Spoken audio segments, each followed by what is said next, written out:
wa rahmatullahi taala wa barakatuh jërëjëf mbokku téléspectateur ak téléspectatrice bu télévision nationale El Mauritania mais également jërëjëf mbokku téléspectateur yi nga xam ni yéen a safoo seen émission xeltu 296e numéro tey jii di mbokk li nga xam ni moom mooy gaawo ci juróom-ñetti fan ci weeru octobre ci atum ñaari junne ak ñaar fukk ak ñaar tey ji nag ñu am plateau spécial plateau boo xam ni bokk na ci plateau yi may gën a neex ci biir émission xeltu ñoo ngi jëm ci 300e numéro waaye tey dafa am loo xam ni mbégte la kontante la xam ngeen ni comme ni mu leen ko waxee saa su nekk xeltu day topp actualité la ñuy topp saa su nekk xam ngeen ni jamono ji ñu teelu ni Mauritanie mi ngi organiser coupe UFOA nekk U17 yi ndaxte temps yële ci ñu génn muy weer bale ñu génn Mauritanie organiser na fi li nga xam ni moom mooy U20 yi mu doon nag jéegu yu am solo ci footballu réewu Mauritanie parce que am na ay at ngi ni ci gannaaw Mauritanie bokkul woon ci football Afrique bay bokk ci football mondial tey jii nag alhamdulilah ñoo ngi ci liggéey bu mucc ayib di ci teg ay jéego yu am solo ma waral tax tey jii ci U17 yi mu nekk tamit que organisation bu parfaite bien vrai que ni les Mourabitoun U17 sont éliminés hier soir par l'équipe du Mali 2-0 mais éliminé par le Mali c'est pas aussi timide que du catastrophe pourquoi parce que ku xam Mali ci jeune catégorie yi dafa ci def liggéey bu mucc ayib ku dem ba nekk demi-finale coupe du monde ci U17 wala U20 je pense bien que ni kooku vraiment liggéey nañ ci lu bari moo tax duñ leen di encourager seen entraîneur di Samba Gueye mais également encourager la fédération mauritanienne de football ci courage bi nga xam ne am nañ ko ba taxaw di organiser compétition yooyu ndaxte nit day jàng ba egsi fi mu war a egsi mais di féliciter aussi tamit que l'équipe malienne mais également l'autre deuxième demi-finale qui opposait le Sénégal mi nga xam ne moo jëloon U20 yi il y a un mois fii à Nouakchott war a finalaat ak l'équipe malienne qui l'a battu en poule 2-1 je pense bien que aussi tamit loolu dafay nekk loo xam ni ça sera une finale inédite loolu moo war a tax tey ji ñu invité deux grands monuments du football africain noonu laa leen di tuddee d'ailleurs dans la publication loolu laa def ndaxte ay symbole lañu ay honneur lañu ay dignité lañu ay fierté lañu ki ci jëkk mu nekk comme ni ma koy waxee l'international laa koy waxee Thiar Choura kenn dootu ko présenté fii ci biir réewum Mauritanie mu nekk koo xam ni vraiment symbole la tey ji ci réewum Mauritanie sama deuxième invité di Seydina Issa Diop Laye président 12e Gaïndé fu ngeen gis l'équipe du Sénégal gis ko fa donc mu nekk tey ji une émission vraiment qui sera une émission exceptionnelle alors je commence ko am gan da nga koy teral voilà kon nag Seydina Issa Laye maa ngi lay nuyu. ñu ngi lay fay di wax asalaamaaleykum maaleykum salaam di am mbégte encore tey di ñëw ci émission bi mel ni mais nag du ma gan ndax dama ñëw sama dëkk. waaw da wax alhamdulilah macha allah. alors sama international laa lay wooye sama international Thiar Choura maa ngi lay nuyu. wallaay bismillahi rahmaani rahim wa sallallahu ala nabil karim man Eidul Mawlud Mubarak. elino elikum incha allah Issa Laye. jërëjëf macha allah. léegi maa ngi nekk ci wàllu fête Eidul Mawlud. damay ñaan nga baal ma ak. baal naa la yàlla ngeen baal ma ak yéen yëpp. baal naa la nga baal yow Babacar naam ma li nga baal ñu ak. pour man vraiment kontaan naa ci biir télévision bi parce que damay nekk face à face Issa Laye le supporter sénégalais 12e moom et ça me fait plaisir. Merci. Et tout ça si c'est pas le sport on ne vient pas ici parce que la Mauritanie et le Sénégal c'est le nom seulement. Il y a une grande fraternité entre nous. C'est pas au bord du fleuve seulement.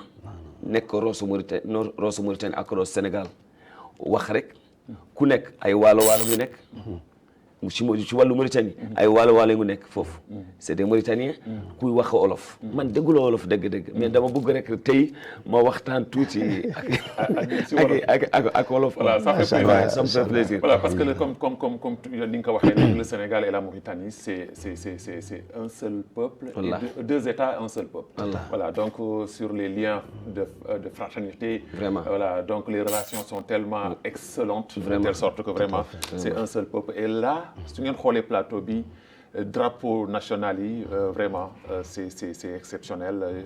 Dama am chair de poule. Pourquoi? Parce que fierté la tey jii ma invité ces grands monuments. Alors ñu commencer par Issa. Issa, d'abord question bi ma lay jëkk laaj dans cette émission mooy lan moo la poussé tey jii nga déterminé wu tey jii nekk 12e gaynde di supporter les Lions du Sénégal, di dem partout en Afrique et partout dans le monde, alors qu'en général au début sax peut-être que Thiathioura il le faisait, les gens pensaient que ni kii il n'est pas normal parce que le fait de peinture yaramam wala le fait que muy sol yëre yi di ko demee di ko doxee partout, les gens pensaient que peut-être que ni il n'est pas normal. Qu'est-ce qui t'a poussé aujourd'hui au juste de porter tey jii drapeau bi di ko yóbbu fu nekk?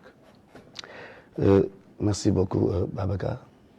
Je pense que may delloo encore nuyoo ak mbett mi suma xarit suma frère l'international Thiathioura qui fait la fierté de cette Afrique bi ñu bokk. mi nga may ma balaa ñuy dugg ci sujet bi ma am occasion nuyu waa Mauritanie et à la tête de laquelle son excellence le président Mohamed Al Ghazouani nga xam ni tey fierté la tey ci Afrique ak liggéey bu set bi muy def ci réew mi di ko defal pour Afrique. Mais di nuyu aussi li nga xam ne mooy directeur de la télévision, mais yow aussi de la féliciter ci qualité émission yi nga xam ne yaa ngi koy def ba léegi Mauritanie ak ñeneen ñi nekk ci Mauritanie sax di approprier émission bi def ko seen émission bopp. di profiter ci occasion bi di féliciter l'ensemble de la population mauritanienne ci hospitalité bi. ci teraanga bi. ci jaxasoo bi ñu jaxasoo ak ñun waaye di nuyu féliciter spécialement son excellence l'ambassadeur du Sénégal en Mauritanie, excellence Ndour bi nga xam ne moo nekk à la tête de la colonie sénégalaise nekk ñu fi nekk ñu rafet mais nag di nuyu spécialement le président de la colonie Assane, mais aussi le président du 12e gaynde bi nga xam ne moo fi nekk ñu Mamadou Niass Diagne ànd si ak ses collaborateurs un de vos amis le secrétaire général monsieur Badiane qui fait un excellent travail. Et loolu lépp dafay wane ne rek que Mauritanie ak Sénégal benn pays la bu nekk sous drapeau différent mais sauf que bii sax drapeau bi n'est pas différent parce que nous avons la même charte graphique. am nañ verte am nañ jaune am nañ rouge donc lu ñu bokk la te mën ñu ko séddoo donc merci. Et puis li ci gën a marqué ci ñaari drapeau yi mooy signe l'islam. mais alhamdulilah lu laa dañ jëm mooy étoile bi ak jant bi. ak jant bi donc loolu c'est pas le hasard moo tax tey moo xalan sànq ne ñëwuma comme gan dama ñëw sama dëkk ndax Mauritanie ak Sénégal ñaari néeg la rek ñu bokk ci benn kër. voilà donc question bi nga posé damay am mbégte di ko tontu di wax ni le supporterisme dafa nekk maillon important de la chaîne du écosystème du football. Sauf que le 12e gaynde chez nous, c'est l'association des supporters des équipes nationales du Sénégal. Yemul ci football rek Sénégal mi nga am presque 66 fédérations. Donc le 12e gaynde mooy 67e fédération mooy supporter bi nga xam ne mooy supporter fédération yëpp. Le 12e gaynde supporte le drapeau national. Yemul ci sport dafa transversal. Non seulement de promouvoir les valeurs civiques et citoyennes, le respect des symboles, des emblèmes, des institutions de la République et les autorités qui les incarnent, mais le 12e gaynde aussi d'accompagner le Sénégal sur tous ces combats. Au-delà du sport, dafay accompagner le Sénégal dans le domaine de l'éducation. Dañuy def ay sensibilisation pour la déperdition scolaire des jeunes filles. Dañuy def ay sensibilisation dans les fléaux santé. Covid bi dañ doon def ay sensibilisation di jël suñuy moyens di def di sensibiliser Sénégal di leen jox ay masques ay gel pour wax leen nu ñu moytoo Covid. kon yamul rek ci sol may bi équipe du football ngeen dem di yuuxu di supporter. le 12e gaynde dafay soutenir le Sénégal dans tous ses combats sportifs, combats économiques, combats sociaux. Donc lépp loo gis raaya Sénégal jot ci rek bu ñu géewoo gis le 12e Gaïndé parce que le 12e Gaïndé day répondre à l'appel de la nation léegi nag nekk ci membre honneur la fierté la mais warugar la ndax Sénégal bu nekkoon nit la kenn ku nekk amal na ko cër bu nga war a fay ndax Sénégal dañ fa juddoo fekk fa baax fekk ñu fa mu jox ñu éducation Sénégal jox ñu santé Sénégal jox ñu sécurité Sénégal jox ñu identité mais ñun lu mu defal Sénégal kon li ñu defal Sénégal mooy bu Sénégal wootee fait un appel à ses fils que ces fils là soient présents moo tax fépp fu raaya Sénégal jóg en tout temps et en tout lieu le 12e Gaïndé est derrière. Et cela explique aujourd'hui ta motivation tey jii di engagé wu di te. Mais c'est une fierté, le sentiment d'avoir accompli un devoir par rapport à ma nation qui m'a tout donné. Ce n'est pas un service que nous rendons à la nation, mais nous accomplissons un devoir. amul woon jafe-jafe au début soo mën koy def yow ak say njaboot parce que su fekkee ni say njaboot gis nañ la ngay comporté wu yenn comportement yi sol yenn colin yi wala dem sax bay peinture peut-être que sa yaram au début def nga ko alors ça ne te dérangeait pas ak yow ak sa diggante ak sa famille. Non xam nga say passion njaboot la parce que njaboot dafa sensible. xam nga passion la te am na ñoo xam ne seen passion bi mooy dem toog ci benn grand place def ay dam am na ñoo xam ne seen passion mooy guddi ñu dem boîte dem seetaan musique jeu loterie am na ñoo xam ne seen passion c'est autre chose ñun suñu passion c'est le sport mais suñu passion c'est la nation une passion dañ koy vivre donc ce n'est pas un problème de liggéey mais un problème de 25e heure dañuy liggéey près vivre suñu passion. mais comprendre nan la ko sa famille. mais parce que nous sommes une famille sportive. et surtout là xam nga gars yi dañ naan et surtout madame jigéen ñi moom des fois ñu taxaw fi ñeen fi am autre lu leen di déranger par rapport ak seen ay non seen ay morom quoi sa dafa jëkkër am ji ñu yow doon la wax muy def lii sa dafa am jëkkër ñu ji doon wax naan man xaalisu làmb lañ ma ngénte mais ñun xaalisu sport lañ ñu ngénte dañu nekk ci famille boo xam ne sport lay def ñu ñëpp juddoo ci ba pare nag bëgg ko parce que mën nga si juddoo pa doo ko bëgg tout à fait mais ñu bëgg si bëgg nit ki nag soo nekk ak moom nga bëgg ko da nga koy bëggale li mu bëgg te loolu moo tax suñu famille bi yëpp ak suñu xamit yi ñëpp dañuy dund ci wàllu sport mais nee naa la li du sport kese citoyenneté la le supporterisme c'est la citoyenneté mieux c'est la fraternité c'est la générosité ndax soo amul générosité mënoo supporter koo xam ni mën nga kaa jur U17 yi ñoo fa nekk ñëpp samay doom moo leen mag soo mënee taxaw ñun ñëpp waa 12e Gaïndé su may ko taxaw pento di leen tàcc il faut avoir de la générosité pour le faire. il faut avoir le cœur de le faire. Merci. Très important alors l'international. lu may wax yëpp dëgg la xam nga le sport ci wàllu sport soo nekkee nit da ngay nekk ci wàllu sport yi ku nekk gu lay gis da ngay wax kii dof la kii amul lu may amul personnalité lu may def yëpp mais man ba alhamdulilahi rabbil alamin fu mu lay duggee ci wàllu sport bi naa ci wàllu xale yi ci sunu réew même man damay féliciter sunu U17 hier ils sont perdus devant le Mali 2-0 mais man dama kontaan parce que xale bi am ngeen jom parce que man am naa kuy wax tey Mali va donner Mauritanie 6-7 mais su may gisee football bi xam nga football bi amul logique parce que xale yi man je les félicite sincèrement c'est U17 et il joue et il n'a pas de l'ambition au sein de la qualité que les Maliens ont. Les Maliens ils sont partis jusqu'à demi-finale en Coupe du Monde. Moi mes enfants ils viennent d'arriver mais il est en train de travailler et encore Molly essayer de laisser de l'entraîneur de faire son travail mais un jour viendra il va récolter quelque chose. Parce que loolu c'est très important li nga souligner loolu parce que en général nous amuñu culture ou patience une fois que l'entraîneur def benn tournoi wala def ñaari match ñetti match résultat yi baaxul ñu limogé ko et loolu c'est une erreur. C'est une erreur parce que soo xoolee tey jii le Sénégal avec Aliou Cissé à un moment donné les Sénégalais demandaient sa tête. Tout à fait. Alors pourquoi? Parce que au début ça n'allait pas. Mais avec la patience aujourd'hui Aliou Cissé est le meilleur entraîneur africain. Le Sénégal est la meilleure équipe africaine. L'équipe la plus mieux placée dans le classement FIFA. Loolu dama lay dëggal li nga wax ni il faut que ñu bàyyi l'entraîneur Samba Gaye continuer son chemin parce que kii c'est son premier test. Vraiment. Et avec ça, tout moi je remercie vraiment l'arrivée d'Issa Laye avec son groupe. Si j'attends leur tam-tam et leur djembé, et je sais que très bien moi, j'ai des tam-tam, j'ai des djembés, j'ai des supporters. Et tous les supporters qui sont avec nous, ils vous saluent. Merci. Ils vous disent que soyez les bienvenus ici en Mauritanie, c'est chez vous. Vous, les Maliens, les Sierra-Léonais, les Libériens, et tous les Cap-Verdiens. C'est un vraiment tournoi qui a vraiment réussi avec l'ambiance par tous les côtés. Et je sais que très bien pour moi, dem ba jeex rek fu am neex. wala man affaire bi neex na ma non dama wax la dëgg rek parce que man artiste du daan ci kanam rek. Et c'est pour cela j'ai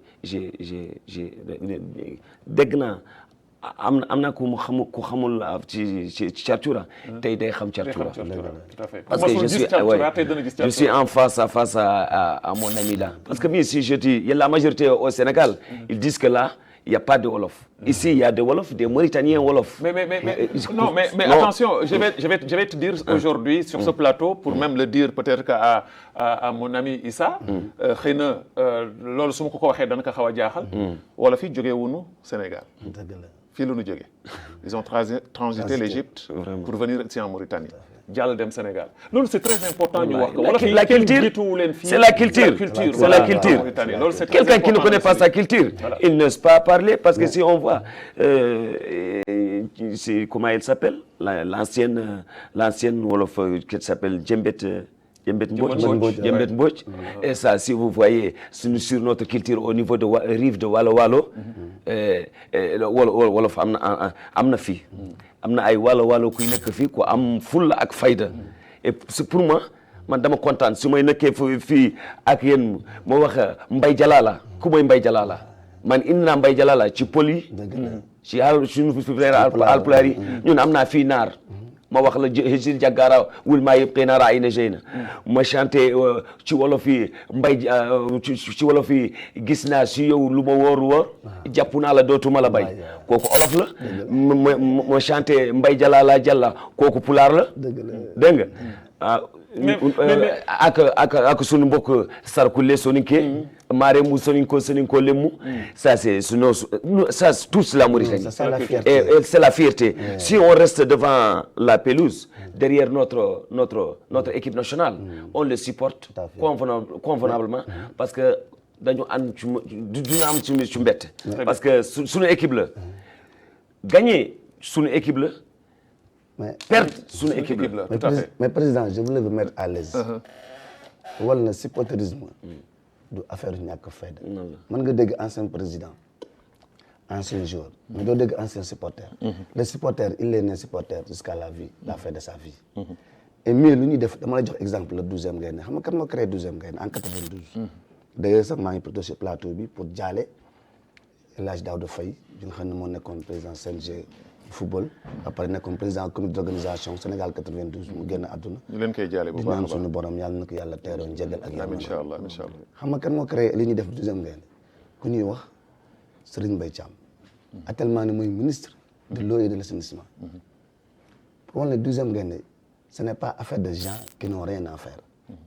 Ils sont aussi responsables que les présidents de club. Et l'ancien ministre du sport qui a fait presque 7 ans, 8 ans à la tête, Matar Ba, qui fut aussi supporter. Mais attendez, ce que vous n'avez pas compris, demandons la passion, problème de 25e heure, on a amené des personnes qui vivent passion. Donc, fierté, c'est ce qu'on a dit. Mais, nous sommes 12e Gaïndé, je vais vous un exemple. Les professeurs d'université, les anciens gendarmes colonels, les enseignants, les journalistes, toutes couches confondues ñu ngi biir 12e Gaïndé de grandes dames nag ñu ngi adjoint maire ñu ngi ay maire ay député ñu ngi biir 12e Gaïndé c'est-à-dire que c'est ay hommes de valeur et des femmes de valeur nee naa la sànq bu ñu koy def c'est par rapport à notre nation xam nga drapeau mooy li gën a kawe ci lépp le drapeau ki ñu koy njëkk a tegal l'hymne national par exemple ki ñu koy njëkk a tegal c'est le président de la République après le président de la République ku ñu koy tegal un sportif donc c'est ça loolu moo tax ma la fête la léegi nag bon rôle la supporter war a jouer ci écosystème du sport loolu tey mooy combat bi mais li ngay def nii vous allez voir vous êtes en train de faire du bien et du beau et tout le monde viendra vous voir. Non mais Issa loolu dama la koy dëggal parce que wax naa la ko parce que je suis témoin au début bi Thiar Thiora taxawee di sol di peinture yaramam nekk ci stade bi les gens disaient que ce gars-là il n'est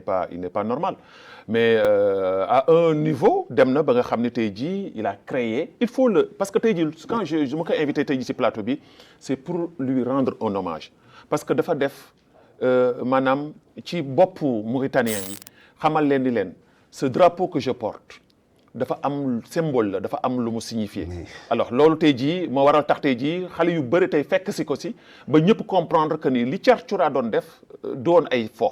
mais dama lay dëggal encore mu joxal la ban exemple di profiter encore ci plateau bi di feddali sunu jaal ak sunu ñaan si sunu à l'endroit sunu papa Abdoulaye Thiam sa xarit xam ngeen ko Abdoulaye Thiam. moo nekkoon mascotte. Abdoulaye Thiam qui d'ailleurs sa famille est ici. Voilà l'excellence Samba Thiam les Ñebe Thiam voilà c'est ay doomu bàyyi la loolu moo tax man la ñun fii duñ fi gan. voilà ma lay xamal ni ma jox la benn anecdote dem nañ ba Suisse fii comité olympique monde bi yëpp di daje. ñu def en défilé en boucle l'image de Abdoulaye Thiam. mais loolu lan moo gën a rëy Sénégal ban performance diplomatique moo la fi am bu gën a ëpp tey le fait qu'il soit champion d'Afrique ou le fait qu'il soit huitième de finale en coupe du monde ou quart de finale mais pour vous dire que ni le sport dafay nekk élément moteur de développement la léegi dem na ba nekkatul affaire passion wala affaire loisir c'est une économie. La preuve, et j'en profite pour vous féliciter, le président de la Fédération mauritanienne de football. C'est la très belle organisation bu mu def. Autant ci U20 yi que U17 yi. Mais est-ce que xam nga li mu jël ci économie minimum de temps que ñu def les 10 jours là. ñaata délégation ñoo fi ñëw. délégation bu ñu ñëwee dinañ jënd garab ci pharmacie. dinañ jënd cere. dinañ jënd meew dinañ fay location. ci hôtel yi chambre yi dinañ fay ticket même ñi nga xam ne nekk ci biir buntu bi. des fois gars yi jënd fa jus. mais ci biir jaay ñi jaay crème mu ngi ñëw. Issa Ba c'est une économie. ba lekk ngeen ba defal na leen ngëmu. non mais c'est extraordinaire. on a pu prendre goûter nañ fii affaire extraordinaire. c'est un beau pays la Mauritanie. voilà teranga moom fii la fekk. fii la fekk baax voilà mais dama lay wax daal ni la Thiar Thiora. soyez estimez-vous heureux. ce que vous êtes en train de faire yombul de. du lu ndaw de. Il faut aimer son pays pour le faire. Très bien. Alors, l'international. Tey jii Mauritanie gis nañ ko benn pas boo xam ne mi ngi koy def dans le football gis nañu temps yi date FIFA la Mauritanie a fait 2 sorties contre le Bénin et contre le Congo 1-0 2-0 avec aussi tamit que comme li Issa doon wax léegi mu nekk loo xam ni c'est extraordinaire parce que finalement, nos dirigeants ont compris que l'Afrique, c'est un seul continent. Mais l'Afrique, benn la. Parce que dem nañu ba nga xam ne léegi Afrique fu doomu Afrique nekk fu ko neex mën na jël drapeau réew moomu football ko gis nañu fii il y a deux Sénégalais yoo xam ne naturalisé nañ leen fii en équipe nationale ça symbolise lu bëri alors tey jii ñu gis ni l'équipe nationale de la Mauritanie mi ngi ci jëm ci benn échelon avec le nouvel entraîneur Amir Abdoul ban jàngat nga am ci sortie yooyu nga xam ni Mourabitoun yi def nañ ko ban yaakaar nga ci am. xam nga am naa yaakaar ci équipe Mauritanie Mourabitoun mais l'équipe nationale avant tout d'abord on ne mange pas salade sans pépinière parce que il faut qu'on passe par la pépinière parce que si je vois aujourd'hui man ma gis U17 bi il faut qu'on passe par U17 U17 on l'encourage U17 U20 pour apprendre une équipe qui va remplacer l'équipe nationale de demain parce que c'est des enfants il faut l'encourager bien. Et avec Satou Moli, je traverse sur l'équipe nationale. Émir Abdou, depuis qu'il est venu, il est en train de travailler. Et nous voulons vraiment, son équipe, vraiment, sente que toute la Mauritanie est derrière eux. Et moi, si je suis avec l'équipe nationale, je ne suis pas là-bas comme touriste. Je suis là-bas pour présenter une nation. Parce que le jeunesse de développement, il faut que tu sens que ce que tu aimes. Parce que si tu ne sens pas ce que tu aimes, dodem. Moi, Issa Laye, il a dit ici tout de suite, il a parlé de président de la Fédération mauritanienne de football. Moi, je devrais parler ça au départ moi-même, mais lui, il a parlé ça sur lui. Et je sais qu'il n'y a rien entre nous, parce que c'est mon président de la Fédération mauritanienne de football. On a vécu beaucoup de choses ensemble, des voyages, on est parti partout, founé. Mais moi, je regarde seulement que ma dignité. Et je le respecte beaucoup. Et je sais que la majorité des gens, quand ils travaillent, les gens vont dire que ça, c'est pas bon ou ça, c'est bon. Mais justement, est-ce que gëdd boobu nga xam ne tey jii yaa ngi koy def dans le football mauritanien ou même genre damay dem fu gën a sore loolu dans le sport mauritanien comme ni mu ko waxee le sport ça n'arrête pas seulement le football. Est-ce que gëdd bi nga xam ne war nañ la ko jox yow en tant que premier supporter est-ce que fédération jox na la ko est-ce que fédération jox na la ko. Benn xaw seen man dama nuyu président fédération ak liggéeyam yëpp kuy def parce que man su ma gisee U17 ak U20 et ça va donner vraiment l'importance à la Mauritanie parce que si je vois gis naa réew Cap-Vert gis naa réew Libéria gis naa réew Sénégal gis naa réew Mali yëpp mu ngi fi am na ay l'ambiance am na foofu dama ñaan vraiment la sécurité de l'État et tout ça me fait plaisir pour moi-même si je vois Issa Laye ici à l'estade on est en train de ku nekk foo ak ñun vraiment ça me fait plaisir et tout ça qu'on remercie vraiment le président de la fédération et ce qu'il a fait j'ai vu ça est-ce que yow laa wax dama bëgg nga tontu ma sama question Thiartioura bañ ma ko dawal non man dama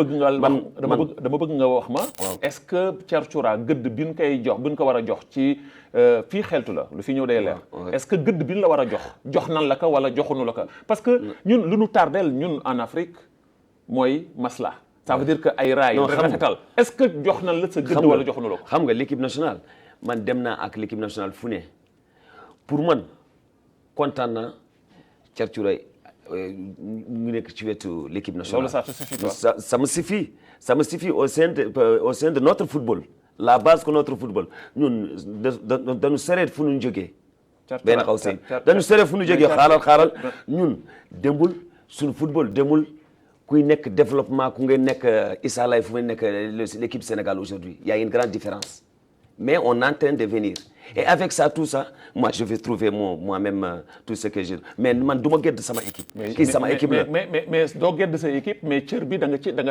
ci am droit kooku yàlla la tey jii Thiartioura waroon na am oto bu baax kooku yàlla Thiartioura waroon na am stabilité nangam xoolal oto non mais exemple dama cité loolu rek bëggoo oto mais lu baax bëgg nga ko man lu baax bëgg nga ko Thiartioura yëpp ci loxo kan mooy dugg ci àdduna te bëggul lu baax kooku ci loxo yàlla la am man su may demee fii doxante fii fu nekk xale yi mu wax Thiartioura man dama kontaan parce que xale yi boo demee ba Addel Bagru ba Vassalanaire ku ne ñëw fii nga wax Thiartioura mooy wax suñu supporter quand ça me fait plaisir. Oui, ça te fait plaisir parce que d'ailleurs léegi ci kaw. bi ñu waxee Thiartioura lu ñu invité.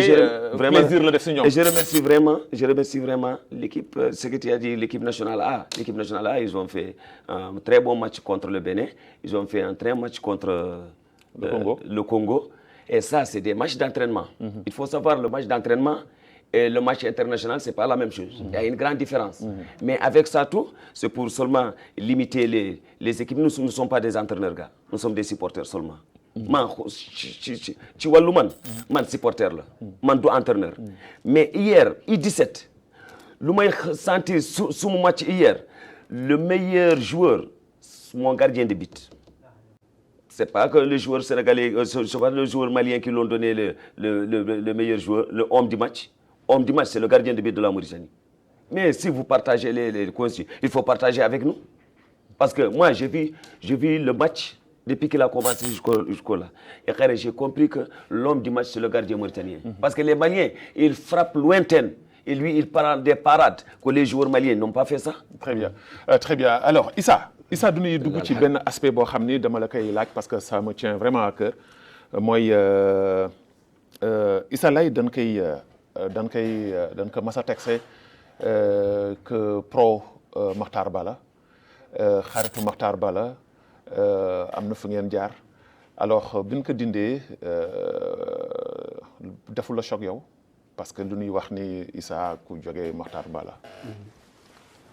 waaw loolu daf na ma choc ndax séparation ba gis day am choc yow tey nga nekkoon ak sa soxna si biir kër ngeen xëy séparé il faut mu am choc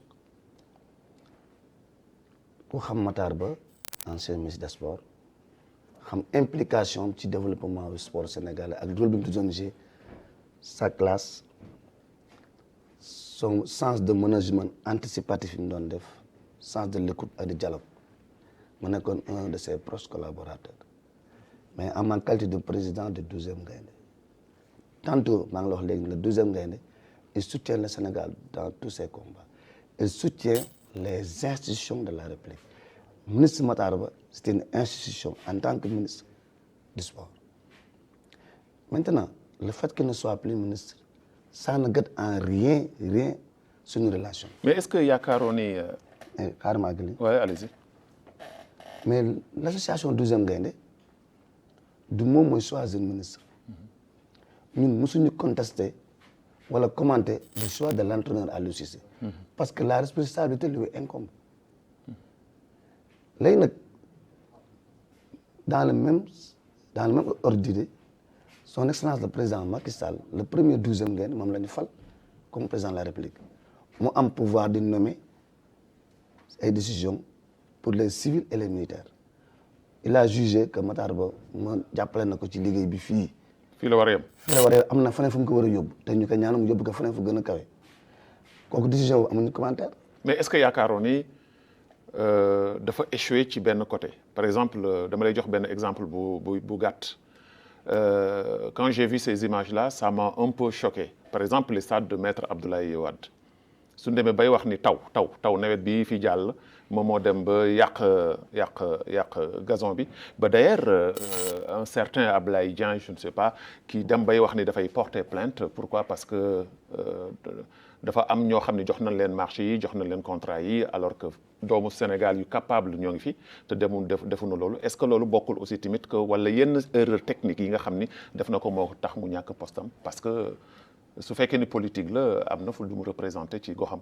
waaw donc ba tey rek ma nekkaat ci siège ma la waxoon ñun bokkuñu ci cabinet ministériel donc am na liggéey yu bëri ak décision yu bëri mënuñu ci apprécier beneen bi bokkuñu ci gouvernement bi xamuñu exactement lan moo nekk animé le son excellence président Macky Sall pour mu dindi ko mais côté bi nga xam ne moom lañ ànd ak moom ci côté sport def na ay performance yoo xam ne macha allah même si tout n'est pas rose parce que amul benn œuvre humaine bu parfaite maintenant amoon na mission bu mu doon liggéey bay am si x léegi x+1 am na ministre bu bees bu ñu fa teg Yankhoba Diattara ñu koy ñaanal aussi mu réussir même bu ëpp bi monsieur le Makhtar Ba réussir ndax su réussir Sénégal moo réussir c'est le même objectif donc kii fi nekk ñu koy ñaanal mu am ndam maintenant. est-ce que bettu leen nomination Yankhoba. non xam nga y a deux choses autant que bi ñu wàccee Makhtar Ba mën nañoo bett autant bi ñu nemee Yankhoba Diattara mën nañoo bett mais sunu xel dafa dal ndax ki ñu def ministre des sports bi fi nekk ni tey c'est un sportif c'est un jeune bu yàgg yor ay responsabilités ci dans le domaine bu nekk nag mais sport mooy loo xam ne nii du kenn moo koy doxal c'est tout un groupe c'est une équipe et un bon ministre c'est un ministre qui a de très bons collaborateurs et j'entendais dire de Makhtar Ba que moom liggéeyam moo tax mu soo gisee mu réussir c'est parce que il a eu de très bons présidents de fédération donc il a loué leur qualité et autant may ñaan loyauté bi ak fidélité bi président fédération amoon envers ce ministre Makhtar Ba que mu am même loyauté ak même fidélité ci ministre bu bees bi ñoo toog. et les stades. Le stade c'est un autre domaine dafa am au niveau du ministère ce qu'on appelle la direction des affaires sportives kooku dafa am ay infrastructures yu ko allié yoo xam ne moo koy gérer en tant que ministère des sports mais je ne pense pas. mais ci biir ministère du sport la mais je ne pense pas que stade Abdoulaye Wade soit géré par le ministère dafa am lu ñuy wax benn société bu ñuy wax SOGIP moom mooy gérer les infrastructures publiques yi nekk foofu mais lu ci mel ni Arena lu ci mel ni stade Abdoulaye Wade je pense que loolu gestion waa SOGIP la maintenant mais est-ce que SOGIP failli maintenant je n'ai pas dit que la SOGIP a failli je n'ai pas dit que ni ki gère moo failli parce que man ba léegi apprécier ma les causes li tax loolu am. pour yow loolu du gàcce. mais bien sûr. mënuñ toll na stade boo xam ne ay milliards lañ ci def. ñuy wax ni bijou la li moo bokk na ci gën a rafet. ci mais bien sûr.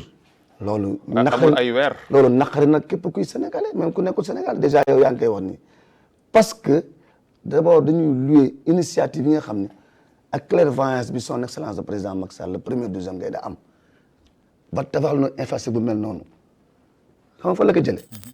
Sénégal Pologne bi ñu demee Russie di jouer même stade bi la ñu produire indi ko Diamniadio valeur de 150 milliards mais loolu ñun ñoo waroon a am mat gu toll ni war que gérer comme il se doit ba yii du ci am maintenant je pense que le gouvernement est bien habilité non seulement xool fan la problème bi am et prendre les sanctions qui s'imposent mais nous ce que nous pouvons faire mooy apprécier la chose et neexuma on dit que actuellement ni dafa war a am une politique de gestion des infrastructures sportives boo xam ni ñëpp ci war a dugal seen loxo. mais Issa est-ce que yaakaaroon ni aussi tamit que si seen politique sportive da ngeen échoué. pourquoi parce que lu tax ma wax ko le Sénégal depuis 92 organisé wul Coupe d'Afrique des Nations. Sénégal depuis 4 ans reste le roi d'Afrique. Vous avez les plus grands footballeurs d'Afrique tey jii fii nekk ni ci continent bi. Je cite Sadio Mané qui fait la fierté de l'Afrique. 92 ngeen gëj a organiser Coupe d'Afrique. Est-ce que fayuru leen aussi tamit ci wàllu woowu ci wàllu infrastructure suñ demee tey ji ba ngeen dem Coupe du Monde delluwaat fa tey ji mënu leen organiser Coupe du Monde dégg naa ñuy wax di 2025 da ngeen koy xëccoo et seen posture peut-être que mën na bañ a jàll parce que ñi nekk seen kanam sur le plan infrastructure duñu dendoog yow est-ce que loolu tamit que du échec boo xam ni seen gouvernement yi aussi tamit que def nañ ko. xam nga dans toute chose il faut savoir faire des priorités le sport au Sénégal n'est pas une priorité au Sénégal tout est priorité maintenant gouvernement yi fi doon jaar kenn ku ne moo doon apprécier. pourtant du priorité mais seen njiit da ko politiqué da ko politiqué seen arena boobu ak seen stade boobu. seen kilifa gi da ko politiqué. d'ailleurs loolu moo tax sax ñu bëri attaqué ko song ko. foofu laa jëm. le sport au Sénégal c'est pas une priorité la santé d'abord. l'économie gis ngeen temps yi ñu wax dund bi dafa cher yooyu yëpp ay priorité la ñu amoon nag ay njiit yi fi nekkoon à commencer par Abdou Diouf am laa fekk ñoo tabax la Sénégal 92 stade Léopold Senghor mu nekk une première au Sénégal amuñu woon loolu c'est un acquis dañ koy sauvegarder améliorer ko son excellence le président Abdoulaye Wade ñëw def le projet de la réhabilitation des 11 stades régionaux defaat ko en 9 loolu acquis la ñu ñëw avec le président son excellence le président Macky Sall moom mu ñëw def la construction des infrastructures sportives lu fi amul woon su fa amee dañ koy santé wax naa léegi lu fi amoon ak li fi président son excellence Macky Sall def arena amuñu ko woon arène nationale amuñu ko woon stade bi amuñu ko woon te léegi ñu ngi lancé projet de réhabilitation stades régionaux yi ak Léopold Sédar Senghor ça c'est un acquis. il faut s'en féliciter. il faut s'en féliciter. Issa dama lay relancer foofu. il faut s'en féliciter. il faut s'en féliciter c'est vrai. mais comme ni mu la ko waxee su demee ba stade bi nga xam ne taw moom mooy yàq. gazon bi su demee ba nga xam ne tamit que stade bi ngay wax ni. Léopold Sédar Senghor tey jii ay dépôt d'ordure la. mais loolu échec la. loolu moo tax ma ni il faut s'en féliciter le président am na kilo am na initiative am na clairvoyance. maintenant ñun ñu ko defal ñun le sportif la moo def suñu mooy maintenir ko utiliser ko à bon escient ñongal ko ba mu baax moom mën ñu ko reprocher dara de ndax moom créé na def na mais ñun ko defal ñun la ma suñu taxawaay Babacar. mais lan moo mën a yàq benn pelouse bu cher ñu ñëw ndox ñëw yàq ko. bàyyil ma àggali donc ma d'accord ci yow li nga wax sànq ni am na monsieur Dieng boo xam ne plainte loolu aussi beneen niveau d'appréciation la et de responsabilité est-ce que ni ñuy jox stade bi amoon nañ qualité professionnelle pour defar stade loolu beneen niveau de responsabilité la te loolu man je sais ñi nga xam ñoo leen dénk loolu am nañ fulla ak mat gi nañ ko mën a càmbar ba xam fan la pour mën a sanctionner ou positivement ou négativement maintenant il faut s'en féliciter nee naa la am na ñu nekk ci région bi fii en Afrique amuñu ñun lu ñu am en terme sportif amuñu ko de. mais d'accord mais Ah, mais lan moo tax tey jii 92 ak léegi ñaataat. mais loolu moo tax d'accord na xale yooyu tey jii ñoo nekk tey jii l'équipe nationale. mais ba léegi am na. ñi nga xam ne ñoo doon seetaan juddu nekk ay 2 ans 3 ans wala sax ñoo xam ne juddoogun woon tey jii ñoo nekk dans l'équipe nationale A. mais Babacar 92 ba léegi am na ay pays africains ba xam ne suñu organisé coupe d'Afrique. mais le Sénégal. mais le Sénégal leneen la war a nekk. waaw ci pays yooyu parce que pays yooyu tamit. non dama d'accord ak mënoo yow ko comparer ak le Sénégal ci football quand même. non dama d'accord ak yow que ni Sénégal war na dépasser fii ci en terme infrastructure sportive loolu je suis en phase avec vous mais dama ne dafa am fu ñu nekkoon ak fu ñu nekk léegi am na de très grands pas yu ñu def. te loolu doy na leen yéen. doyul dañuy ñaan mu continuer ndax ñun au-delà de la Coupe d'Afrique des Nations bi ñu war a organiser 2025 mais war nañ dem ba tey Sénégal war a nekk candidat pour organiser la Coupe du Monde. est-ce que xam nga su ngeen moytuwul ñun ñoo leen di jëkk organiser waat Coupe d'Afrique. mais tant mieux Babacar et man j'aurais souhaité que 2025 ñu def ko à 3 Mauritanie Sénégal Gambie pourquoi pas mais ça il faut le faire il faut lañ jëm. c'est comme léegi européens yi ak asiatiques yi ñooy dem di co-organiser si naag ñun te ñoo ñu ëpp ay moyens. Vraiment. donc loolu c'est une idée qu'il faut mûrir et tamit ko abou. très bien Cheikh Thioura question bi ma posé Seydina Issa moom laay ñëw ci yow ci wàllu maanaam infrastructure ci wàllu football gis nañu depuis la réhabilitation de l'stade olympique pratiquement les Mourabitoun ne jouent plus là-bas. Alors si on dit souvent que ni le stade n'est pas géré par la fédération est-ce que du am benn tic bu mu def si yow entre le stade olympique et entre le stade de Cheikh Bouïda bi nga xam ni c'est la fédération qui gère ça est-ce que yow sa xel en tant que sportif mën nga nangu loolu. que militaires yi tey jii di gérer stade bu mag bu mel nii pour ñoom ñun football sax c'est un problème. xam nga suñu réew depuis que le Covid-19 si on dit depuis que le Covid est venu ici en Mauritanie si je vois moi-même je dis que nous les Mauritaniens nous sommes des rois parce qu'on a fait ici des tournois grâce à la Fédération mauritanienne de football et l'État mauritanien et le gouvernement parce que si je vois moins de 21 ils ont joué ici le tournoi sur le Covid. Moi, je sais que très bien que mon gouvernement, ils ont très bien participé avec la Fédération mauritanienne de football. Parce que à ce moment-là, c'est difficile de faire un tournoi en Afrique tout. N'est-ce pas, Issa? Tout à fait. Si je vois ça, moi, je sais que très bien, on a fait un très grand pas au sein de la Mauritanie.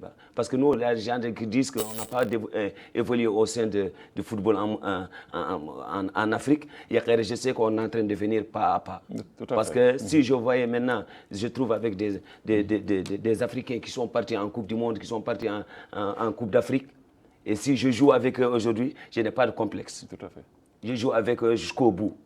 Mais avec ça, tout ça, je remercie vraiment. Et d'ailleurs, Sénégal dafa daw Mauritanie de sunu match amical bi nu reporté. À quoi que fair play là? waaye non du fair play. dañu daw. match boobu moo doon dàqlu Aliou Cissé. il faut aussi le dire. non kooku sama gàll la seen match bi nu programmé woon fële à la veille à Thiès Lat Dior ñu dem à la dernière minute ñu ni Mauritaniens yi xaw ma Sénégal Mauritaniens yi dina am Covid xaw ma lan ak lan ñu reporté ko. match boobu moo doon dàqlu Aliou Cissé. parce que je suis venu en mouvement. En mouvement. Ils ont compris vraiment que l'équipe est bien soudée. Je suis venu Mali pour jouer. Je crois sama gàll la bàyyi sama gàll la. xam nga tout d'abord je te dis que seulement que l'État, c'est l'État qui est tutelle. C'est le ministère qui est tutelle. Et ce que le ministère fait voilà que ce que la fédération recevra sur le ministère, ça moi je ne connais pas ça, moi Thiatou Touré. Moi je suis simple supporter et je suis loin de ça. Mais si je voyais, xoolal sama gis-gis. mais da nga war a di gëstu sama gis-gis parce que da nga am sa mot à dire. sama parce que gis-gis porteur de voix nga. am naa kuy déggul porteur la vision de Thiatou Touré ku wax gaa Thiatou Touré kii xamul football. mais am naa man lu may am xam-xam bi am naa kuy nekk foofu su ma waxee football léegi amul njëriñ amul nii su ma gisee man léegi man Sadio Mané tabax na juma def na ay hôpital def na lépp soo waxee football on sait que très bien aujourd'hui le développement c'est au sein du football parce qu'on a vu beaucoup de pros et je voudrais seulement que mes joueurs n'est que des professionnels partent à l'extérieur et amènent beaucoup de choses, investissement en Mauritanie. Ça me fait plaisir pour moi. Et tout ça, c'est peu à peu seulement. Dina baax dina baax alors Babacar xam nga sànq bi ñuy commencé en tant que spécialiste ak xam-xam macha allah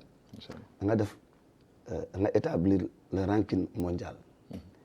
nga wax ni FIFA Sénégal mooy meilleure équipe la première équipe africaine mais ba léegi waxoo rang Mauritanie fan la toll. am na une nette amélioration d'accord mais la performance buñ koy natt c'est les résultats sportifs et ci terrain bi donc Mauritanie ak Sénégal y a pas photo am na ba lu leen royee maintenant la concurrence fait que nag te chaque fois day loo moo tax muy neex les équipes de la sous-région chaque fois bu ñu dajee. mais lan moo waraloon tax ngeen daw. match boobu lu tax ngeen dagg ko noonu. dagg boo xam ne kenn xamul fu ngeen. xam nga yaa apprécié daw. et d'ailleurs posé na ko question bi seen président. seen président. mu rafetal ko. non invité naa fii le vice-président de la fédération mauritanienne de football Pape Amkhar Dieng ma koy saluer de passage. mu rafetal ko. non nii nag naan fi jën fi mais ñun joueurs yi seen bopp ak staff technique bi ñoom kontaan nañu. non nous avons été à la CAN tous ensemble. et d'ailleurs maa ngi ciy profité.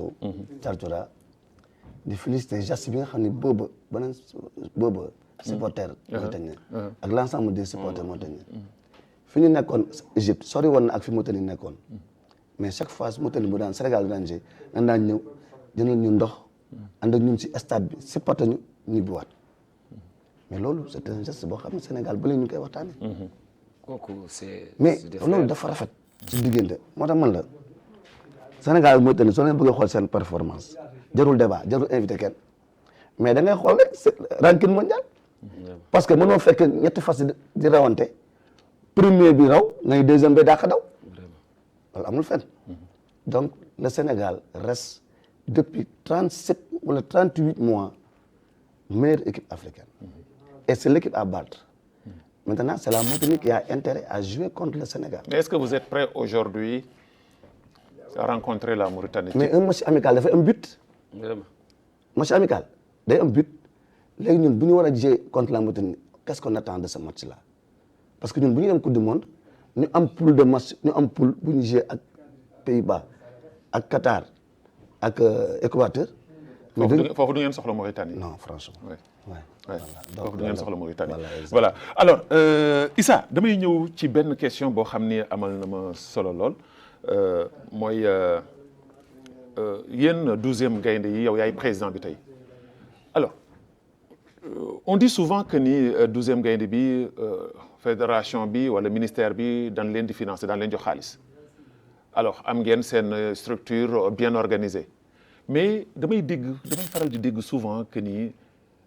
Comme ni ko ñu bëri di waxee rek parce que gestion africaine dafay xaw a toujours am gëllu gaucher.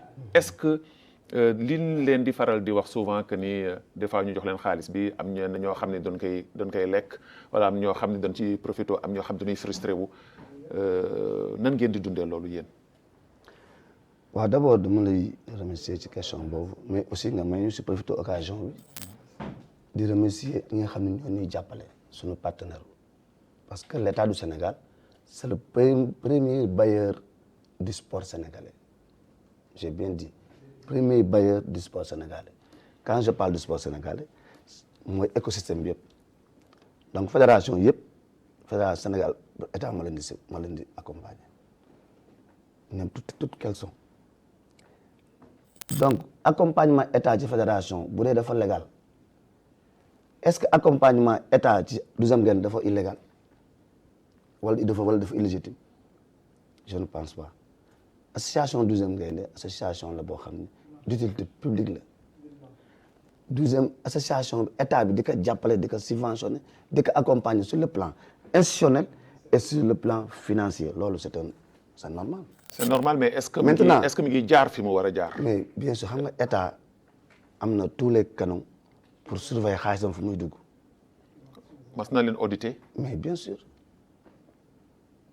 dama ñun sax xamul tax su audit day yomb ndax dañu amul lu ñu téye tey bu ñuy dem kaan ñu am budget 150 millions état jàppale ñu si 50 millions ñeneen jàppale ñu si 20 millions donc am nañu jàpp parce que 70 millions ku amul lu mat kay loolu amuloo denc. mais Issa est-ce que. aussi moo amul lu mu denc. d'accord mais Issa est-ce que du aussi timide que maanaam défaite ci fédération sénégalaise bu football et même maanaam si seen autorité étatique yi ci Sénégal fi mu toll tey jii ak li ngeen di def ci wàllu football ak coono ji ngeen ci def ak li ngeen ci sacrifié yëpp may gis seen déplacement souvent yenn déplacement yi ci yenn pays je cite comme l'Égypte bi ngeen di dem seen match aller bi. cinq personnes ngeen yóbbu.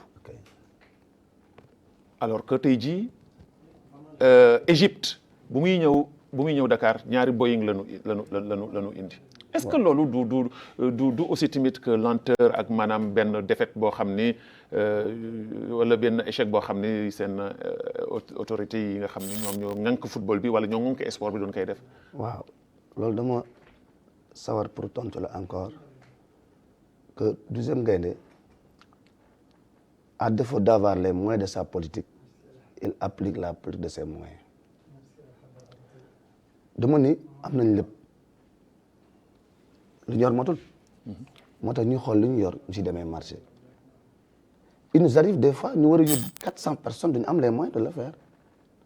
ana seen état. mais non moo tax ma nga àggal état yi pas tout faire l'état ne peut pas tout faire et que nous aussi on ne doit pas attendre tout de l'état c'est pourquoi d'ailleurs moo wax la ne la damay remercier suñu partenaires stratégiques et financiers yi nga xam ne ñu accompagnent 12e Gaïndé dont les fédérations bu dee football président fédération Sénégal du football Augustin que nous saluons au passage il met la main il nous accompagne en termes financiers et en termes institutionnels bu dee yeneen fédération aussi ñooñu sax des ñu si bëri amuñu ay moyens mais n'empêche dañuy accompagner 12e Gaïndé et mieux dañu am ay sociétés nationales yoo xam ne dañuy accompagner dont la Sénélec la LONASE Orange nga baal ma si publicité bi ñooñu ñëpp c'est des sociétés yoo xam ne dañuy accompagner la politique du 12e Gaïndé et mieux encore nous aussi on compte sur nous-mêmes on se cotise léegi nag loolu lépp doyul nag loolu lépp doyul Babacar ku ñu dolli ñu jël te effectivement ñu ngi mettre sur place une politique boo xam ne dafay génératrice de revenus additionnels booleeg li ñu état di jox ñu mën ko boole mën a dem à bon suñu mission. très bien alors l'émission presque tire à sa fin parce que li ñu desee barewul 4 minutes moo ci des l'international Cher Toura damay ñëw ci yow alors tey jii su fekkoon da nga am. loo xam ni dafa lay da nga koy souligner mu nekk loo xam ni doxul lu doxul bul ma raayal nag lu doxul ci footballu Mauritanie moo xam ci fédération la moo xam ci équipe nationale yi lan moo doxul loo xam ne tey jii ci plateau xeltu da nga koy wax. waaw man dama ànd ci man dama gis-gis sunu football vraiment maintenant est amélioré. lépp dox na pour yow non. man waxul yëpp dox na am na ku dox amul ku doxul. lu doxul non am na ku doxul sur le plan footballistique man ma ñëw fii pour ma pose ma question des questions inutiles pour ma jàppale ko mais damay wax ci sama gis-gis ci wàllu sport du sport de football rek. am na ay ci tàggat yaram. am na ay ci wàllu basketball am na ci sport tout sport. mais dama bëgg rek moom ay présidents yi ku nekk. jàppal lu may ku lay jàpp pour su ma gisee suñu président fédération maintenant fu muy jëm fu muy jaar man maa ngi nekk action parce que man gis naa xale yi les compétitions même on dirait que on n'a pas pris la coupe Yaakaar Ba on a joué les compétitions ils l'ont vu on est en train de partir avec grand chemin. Et pour moi, en tant que supporter, moi, j'ai seulement comme mon équipe. Gagne comme mon équipe, perd comme mon équipe. Je suis à côté de mon équipe. Mais yow Thiarthoura en tant qu'international ak li nga xam ci football lépp ak fi nga jaar yëpp mënoo xam lu doxul ci football bi ci organisation bi ci gestion bi non xoolal man du ma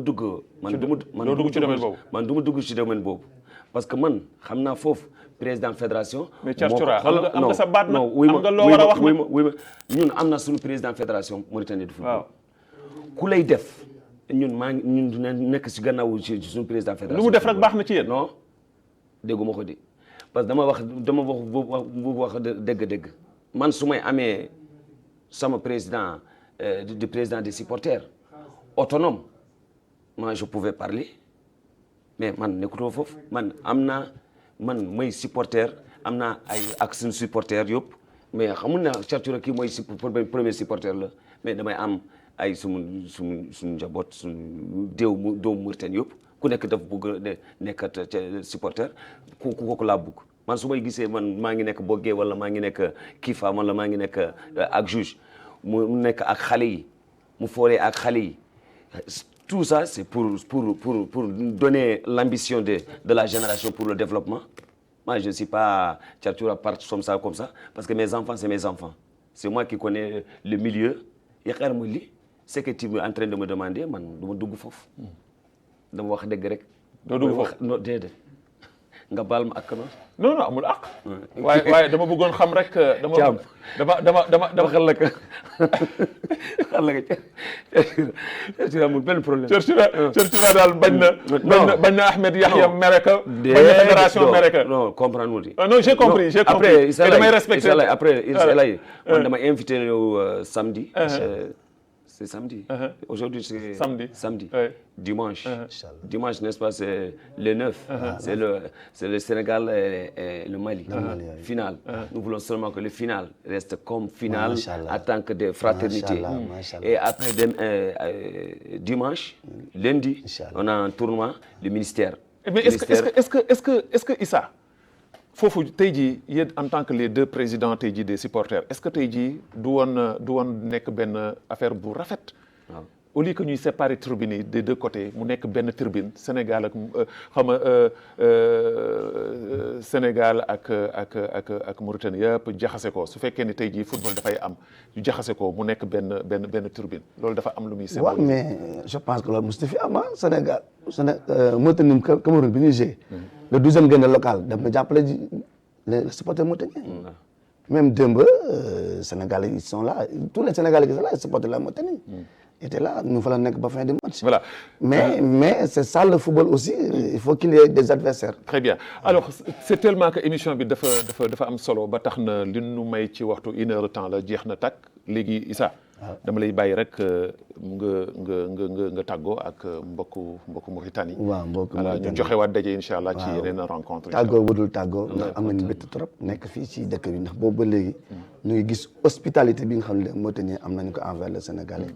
may gërëm ñi nga xam délégation bi ma àndal mooy waa 12e gaynde te Pape Moussa Diadio nekk ki nga xam ne mooy chef délégation ànd si ak la présidente commission féminine. muy Seynabou Niang mais surtout nag di gërëm Sénégalais yi nekk fii encore une fois le 12e gaynde local di si gërëm spécialement le docteur Dieng ñu def liggéey bu extraordinaire ñoom Pape Ndiaye Souleymane Ousmane Ahmed Dieng ñi nga xam ne ñoom ñëpp ay ñoom Seyni maanaam Omar Ndaw bi nga xam ne mooy coordinateur ñëpp taxaw nañ taxawaay am solo mais encore di féliciter les Mourabitoun di féliciter la fédération mauritanienne de football ci excellente organisation encore mais vraiment di féliciter suñu fédération sénégalaise de football ci liggéey bu extraordinaire bi muy def gis ngeen l'année 2022 c'est la marche vers le sommet qui continue on l'a fait machallah et ñu leen koy ñaanal aussi pour la coupe du monde et fu may terminer mooy foofu gis nañ bu Sénégal jëlee coupe d'Afrique bi dafa mel ni Mauritanie moo doon football. tout à fait loolu hospitalité la fraternité c'est des milliers et des milliers de personnes ñoo jënd extraordinaire dama doon de vive voix tey jox nga ma occasion me remercier le peuple mauritanien Sénégalais yi kontaan nañ ci yéen ñu ngi leen di gërëm di leen sant bu baax. ma lay am mbégte ak kontaante dinaa dellu si yow si sa voilà alors l'international looy tàggoo émission bi jeex na. man dama gërëm Issa Laye ak suñu groupe kuy ñëw fii en Mauritanie. Depuis qu'ils sont là, il y a l'ambiance. Vraiment, ça nous fait plaisir. Et il y a une grande connaissance entre nous. Avant, je ne savais pas Issa Laye, je ne connais pas Issa Laye. Mais maintenant, on est devenus des frères. Et même les collaborateurs qui sont avec eux, si je le vois à l'estade, tous c'est mes amis. Tu dis Mbaye Jalala, Mbaye Jalala. Ku mooy Mbaye Jalala, man mooy Mbaye Jalala. Mbaye Jalala.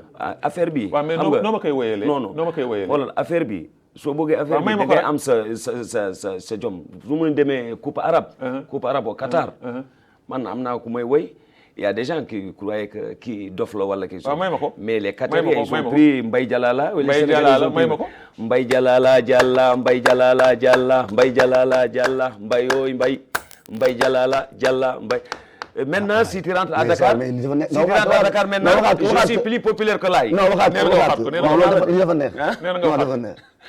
Mbaye Jalala Jalla Mbaye Jalala Jalla. Avant c'était si je chante hiya shingalla charchura hiya shingalla charchura chara chara chara charchura. Mais le moment où je suis parti coupe arabe et ils ont apprécié que les Qatariens ils ont dit charchura là il est terrible comme Mbaye Jalala. Les Sénégalais aujourd'hui je suis plus populaire que Laye au Sénégal.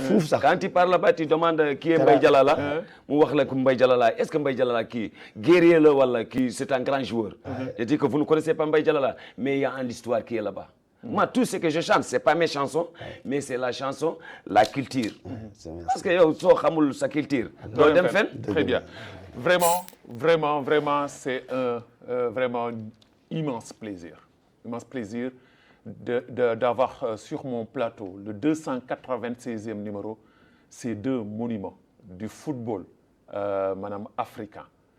Aujourd'hui, ils sont plus monuments africains, mais mondial. Par leur talent. Ci seen détermination comme ni mu leen ko waxee woon sànq mais engagement bi ak amour paternel maanaam bi nga xam ne am nañ ko ci seen amour bi nga xam ne am nañ ko ci seen réew mu nekk mbégte ak kontaante loolu. di la gërëm di la sant bu baax a baax. Thiatou am naa benn carte fii invitation Qatar bi. voilà ma bëggoon noonu. voilà la ko tuuti. voilà si tu veux rapidement parce que émission bi jeex na takk. waaw voilà nga jox nu ko comme ça. Ok. Lu may demee Qatar, j'ai impressionné les Qatariens avec les supporters. Ils m'ont donné cette carte-là, carte d'invitation. Et moi, je connais tout ce qui se passe. Je veux seulement montrer en tant que Babacar Nam ñëw dama wax xeltu bi da nga war nga génne affaire bi lépp la xewe kii voilà donc tu es dañ la invité mondial. waaw voilà kii mondial la. voilà mi ngi noonu. Thiatou mi ngi nii Thiatou est invité. Donc au Qatar pour le mondial, Inch'Allah, mondial bi nga xam ne ñoo ngi ci jëm dans le mois de novembre, voilà, c'est ça. Et ñu koy ñaanal moom mu dem parce que comme je vous ai dit, Thiatou c'est une fierté nationale qui est devenue internationale maintenant. Di leen wax rek ni leen ngeen ñaanal ko parce que fierté la ci biir réew mi voilà donc mu nekk loo xam ni lu am solo la. En tout cas, ça me fait plaisir pour moi. Si c'était pas coupe arabe, j'ai vu mon équipe a bien travaillé. Parce que si c'était pas l'équipe, que Thiatou ne reste pas là-bas. L'équipe a bien montré une belle performance et ils l'ont vu. Thiatou Moli, c'est un homme l'imbattable, l'indécourageable. Ils m'ont donné la carte. Merci beaucoup. Mais je lay gërëm bu baax a baax di am mbégte voilà c'est très bien voilà di leen gërëm di leen sant bu baax Issa di am mbégte am kontaan tey ji dalal la ci plateau bi tey ji wane ngeen ni vraiment que ni les deux pays entre le Sénégal et la Mauritanie c'est deux pays frères liés par le sang par l'histoire par la géographie et ça c'est important di gërëm di sant bu baax a baax l'équipe technique parce que émission bi presque njàmbaas naa ci te amuñu temps sax pour présenter ñëpp mais également di gërëm bu baax mon frère mon ami le grand journaliste Ibou Badiane mi nga xam ni moo coordonné ak Seydina Issa ba émission bi mën a egsi fii ñu leen di jox daje incha allah dans un autre plateau parce que mënu ma woon jël congé parce que damay jël congé semaine bi mais mënu ma woon jël congé te du ma ko jëlee ci façon bi ci émission bu mel nii wasalaamualeykum wa rahmatullahi taala wa barakatuh.